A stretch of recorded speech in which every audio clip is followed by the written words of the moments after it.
Hello, and a very warm welcome to this webinar called Wellbeing for Young People. My name is Fabienne Vailes, and I want to introduce myself first before I take you on to this presentation. So I'm currently on a one-year career break from my job as French language director at the University of Bristol, but I'm also director of a business called Flourishing Education, and I'm author of 2 books of The Flourishing Student and another book co-written with my colleague Dominic Thompson called How to Grow a Grown Up. So today I'm going to take you on a journey into my research and what I found out about flourishing and languishing individuals. So let's start with this concept of change and uncertainty. I'm seeing a lot of young people who are not really tolerant of uncertainty and change. And yet, as COVID has shown us, change is the only constant.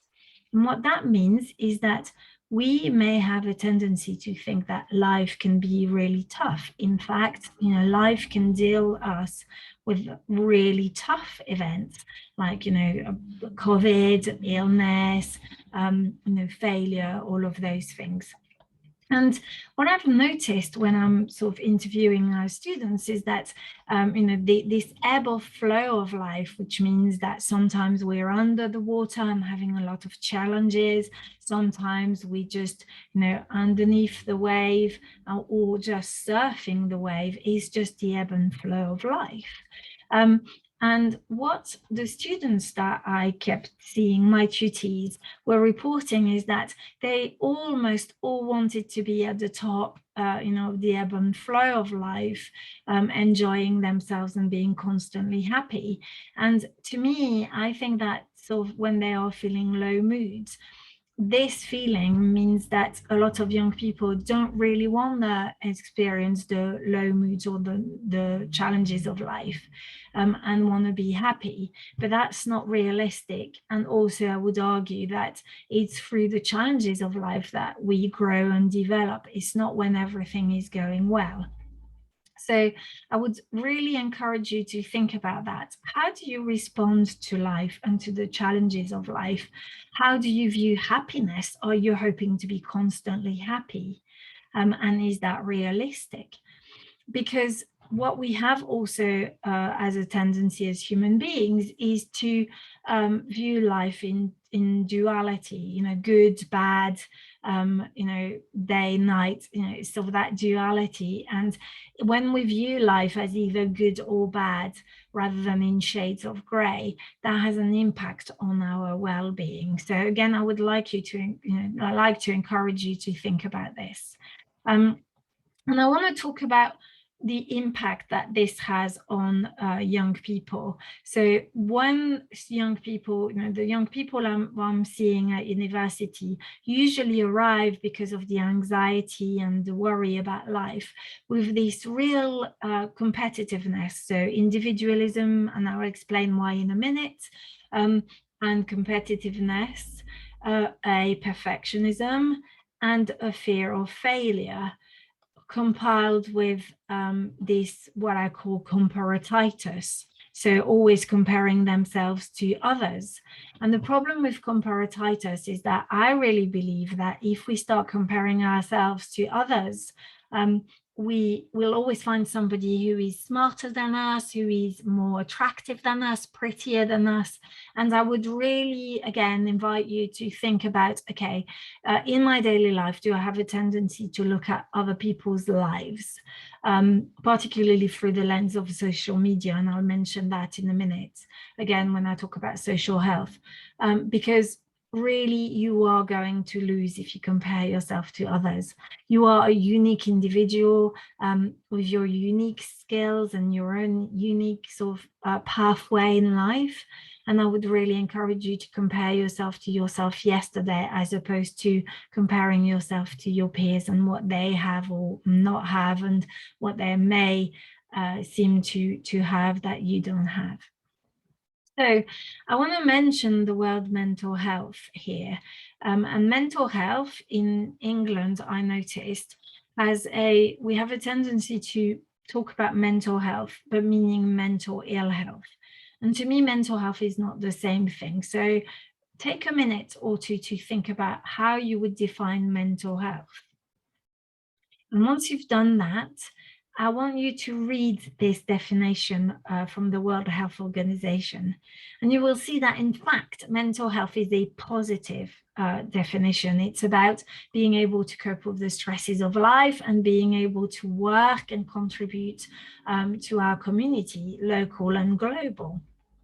And mental, the way we use language around mental health. So the way we sometimes refer to someone as having OCD when they're being too organized, or when we say that we suffer from depression when we're having a bad day, that is having an impact on also the stigma and how we view mental health. So I would really want you to, I haven't got enough time to discuss this here today, but think about being literate and how you use the notion of mental health. And because of this, I want to introduce Corey Keyes' work, which is why my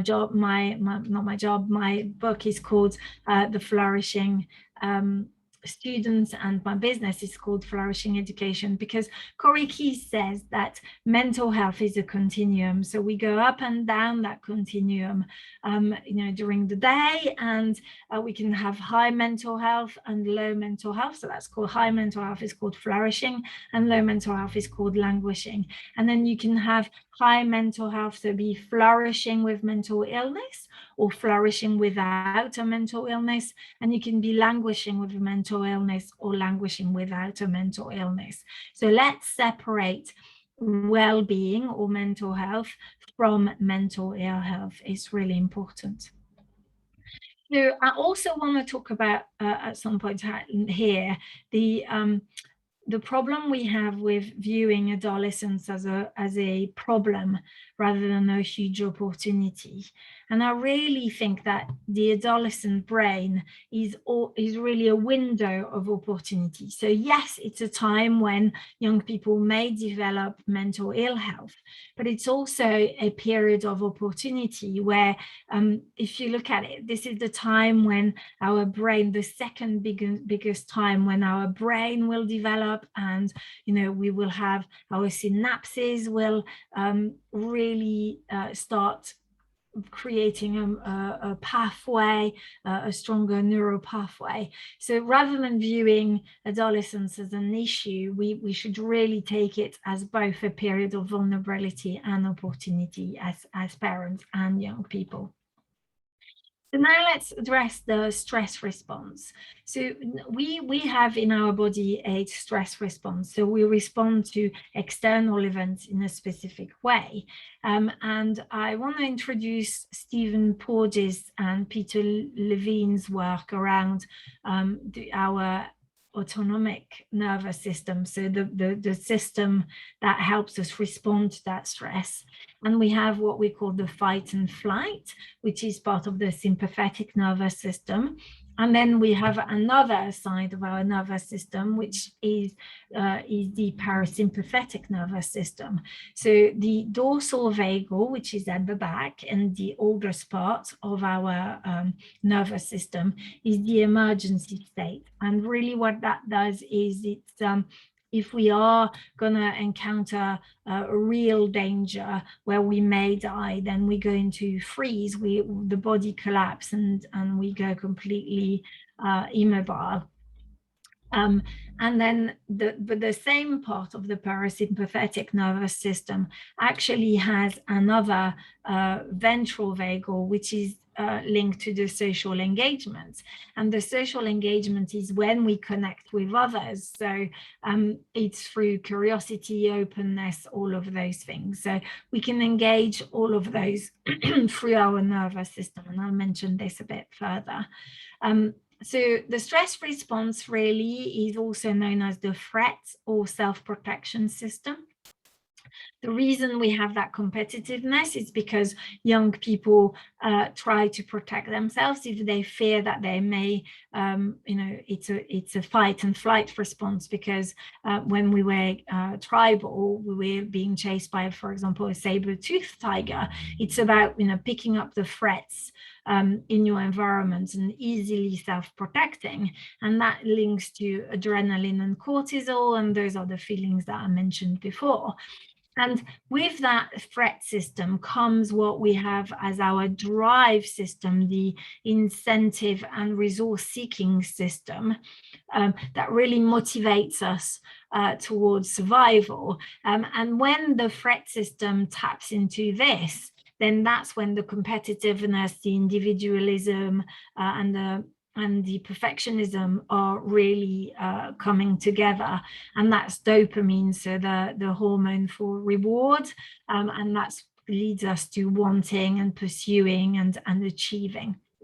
And then that green social system that I showed you here for social engagements, which here I'll give you so that you can see Paul Gilbert's work, who does a lot around compassion. And the green system is about soothing, caring, and I'll give you a little tip later on how you can tap into this. So this continuum really of survival in the red or in growth that my colleague in mindset practice use, I call flourishing for growth and languishing for survival. And you can really see the difference into that red, fight, flight, and freeze almost when it's a question of death or survival. And then growth, which is the flourishing. And I want to introduce my holistic approach to the individual. So I think what we need to do is not just look at the mental health, but look at a more holistic approach. As individuals, we are a flower, a unique flower, and that's why we shouldn't compare ourselves to others. We should get to know what type of flower we are in the ecosystem. And, are we a climbing ivy? So do we need a different environment, with a climbing wall? Or are we an orchid, for example, which will also, or a daisy, or any flower or plant that you can think of? Understand the limit of this metaphor, but hopefully this will help you.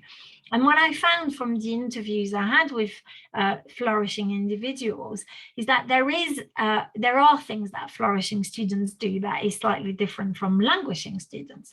And so the first thing is the roots. We need to understand what our values are, what our beliefs are, what our past experiences are. If we've experienced trauma, for example, this trauma will have an influence on how we show up in the world and will actually trigger our fight or flight response.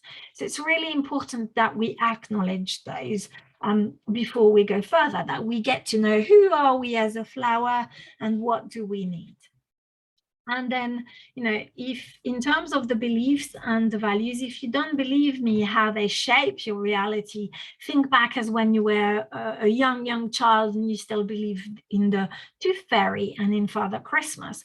And you'll realize that those beliefs and those values shaped how you viewed the events, like losing a tooth or, waiting for Christmas and the excitement behind it. And then we have on the stem of the flower, the mindset. So the stem is your mindset. And do we have I'm sure all of you have heard that from school, but growth mindset versus fixed mindset. Do we think that we can change, or do we believe that our personality is permanent? Do we believe that we can develop, grow and develop through the experiences and the challenges we experience? Or do we tend to stay in our comfort zone because we actually worry and we don't like change? Because this makes a difference. Flourishing students tend to step out of their comfort zone. They tend to believe that they can grow and develop and learn from the challenges as well as the good things in their life. Now, the first petal, physical health. It's really important as a teenager that you look at your sleep. So we know that sleep and mental ill health are linked.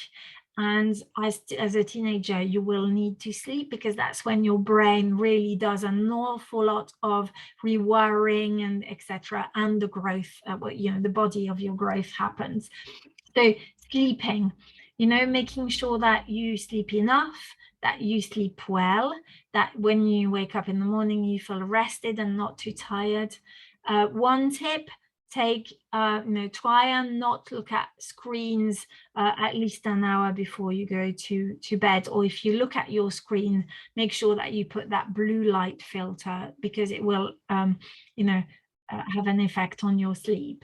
And then decide what works for you in terms of your physical health. What do you enjoy as an exercise? Is it yoga? Is it running? Is it going in nature? Is it going for a walk?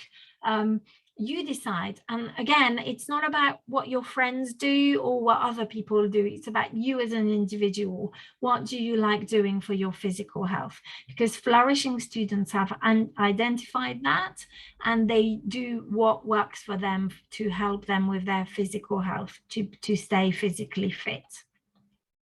Then we've got emotional health. So our emotions are really important. And our emotions are the range of emotions, not just the good emotions that we label as good, as happy and joyful, but also the negative, what we label as negative, that black and white. Because actually anger can be really useful as a way of showing that people are stepping over our limits, our boundaries. So ask yourself regularly, how are you today? My good friend Ben Akers from Talk Club asks this, how are you today on a scale of 1 to 10? And what can you do to help those emotions go from a 3 to a 5, for example? For me, when I feel a little bit, my emotions, I'm a little bit annoyed or angry, I go in my kitchen and I put my preferred track and I dance in my kitchen. So what can you do to actually help your emotions? And your emotions are not good nor bad. They are really a response to when an external event meets your internal response, the mental chatter, the stories you tell yourself about that event, but also the feeling. How do you feel about that event? That's what we call emotion. And again, flourishing students have a tendency, or are better equipped at looking at those emotions and at feeling, identifying that range of emotions. So are you? Social health. So we are, you saw on the graph, social animals, okay? And our parasympathetic nervous system, vagal nerve system, is all linked to the vagal nerve, which is linked to our facial expression. So the smiling, the looking at people. And of course, flourishing students tap into that. So they connect with others, they go and find others to help and support themselves so they can interact, okay? So that's social connectedness. Later on, I'll give you a little tip to help you with what you can do to trick your nervous system into thinking that you are actually connecting to others if you're on your own, but that's really important. And at this point, I want to mention our phones, okay? Our phones are really useful because they can help us connect with others through the internet. I'm giving this presentation through Zoom, and that's how you are connecting to me. So I'm not saying that the technology is bad. Technology is a tool. Is what we use this tool for that is important. And when we find that our screens are preventing us from connecting with others, then I would say that that's when the tool is using us as opposed to us using the tool. So again, think about how you are using your social media and your screens. Are you talking to your family members, or are you all on your screen when you're having a meal? These are really simple tips that can make such a difference, because as I said, we are social animals and we are wired to connect. As tribes, we were in groups and groups of people supporting each other. And this individualism actually tends to lead to more of the survival mode and thinking that we are on our own. Whereas when we group together and we find our tribe, we are able to solve solves much easier. Then there is the fifth one, which is what I call spiritual health. So what I've seen in flourishing students is that actually, flourishing students either believe that they're part of something bigger, so they do believe, some of them, in God, or higher creation, and that they are part of that and they're contributing, or they come into university doing a course because they know that's what they want to do. So they may be studying languages at university because they want to be a translator, an interpreter, they want to work for an NGO, or they're doctors, they want to become doctors, so they're studying medicine. And that purpose, the knowing why we are doing what we are doing and tapping, this is linked to the intrinsic motivation. So I am enjoying what I'm doing, which is like for me here, giving this presentation, that makes us come alive. And when we don't tap into the things that make us alive, make us feel alive, then the problem is we require extrinsic motivation, a stick and a carrot. And the problem with sticks and carrots is that it's other people motivating us to do things. And sometimes that can feel really hard. So what I would really recommend you do, which is what I've seen in my research, flourishing students do, is tap into the things that make you come alive. What makes you feel good, okay? And again, you're unique. So all flourishing students don't do things the same. What they do, however, is they understand what it is that makes them feel alive. And it doesn't have to be a big purpose. It doesn't have to be oh, I know I want to be a doctor, or I know I want to be an architect. I'm not saying that. On a day-to-day life is tapping into, okay, what do I want to do? Oh, I'd like to listen to music, or I'd like to go out for a walk, or I'd like to ring a friend, okay? That is spiritual health. And I think this is the most of all of the 5 healths. This is probably the ones that's the most untapped into. So some tips to help you.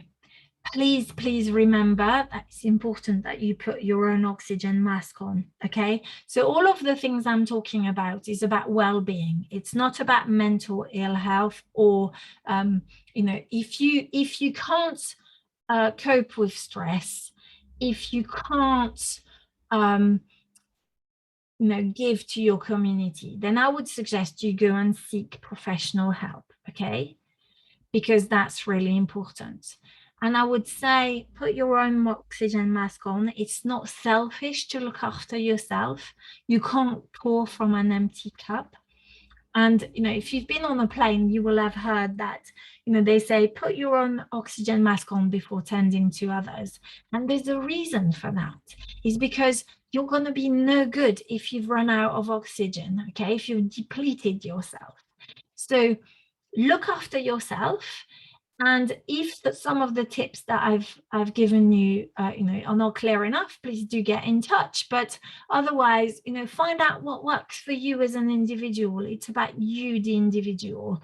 And if you're not sure, ask for help, because it's a sign of strength. It's not a sign of weakness.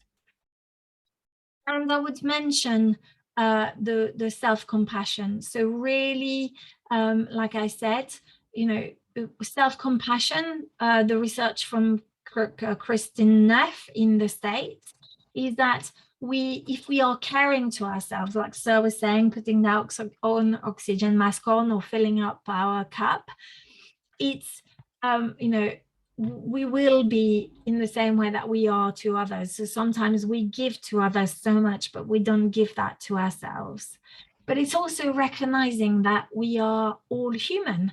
And so, like I said at the beginning of this presentation, we all experience pain. We will all share that part of the pain pie in life. And that will happen at all different times. So when your friends on social media look like they're surfing the wave of life and happiness and being really happy, remember that before they could do that, they were also under the wave or even under the water. Okay, and what that does is that makes us connect to others, and then that makes us remind ourselves that we need to be open and present to the moment, to now. It's not about the past and what happened, and it's not about the future that is yet to come. All we have is this present moment. And in this present moment, we can then ask ourselves, what is my suffering? Am I suffering? And we are not exaggerating it, so making it a bigger fish than it needs to be, nor are we downplaying it, because that's really important to remember that emotional health. Acknowledge how you are feeling. You know, I'm currently recording this video, and I've just found out that my husband and my son have tested positive for COVID. So of course, at the beginning, I was really annoyed and not very happy. And I paused and looked at those emotions so that I could then be present for this video and not overthink about what is going to happen next. So encourage you to think about that and being kind to yourself. And if you don't remember anything else from this presentation, take this, be kind to yourself. And then finally, I told you earlier on that I've got 2 little tricks that can help you for your to help your autonomous nervous system to move away from stress and fight flight to the more social connection, vagal nerve, parasympathetic stress response. And the first one is simply through our breath. So what you can do when you're feeling really overwhelmed is a really useful exercise that goes like this. You go,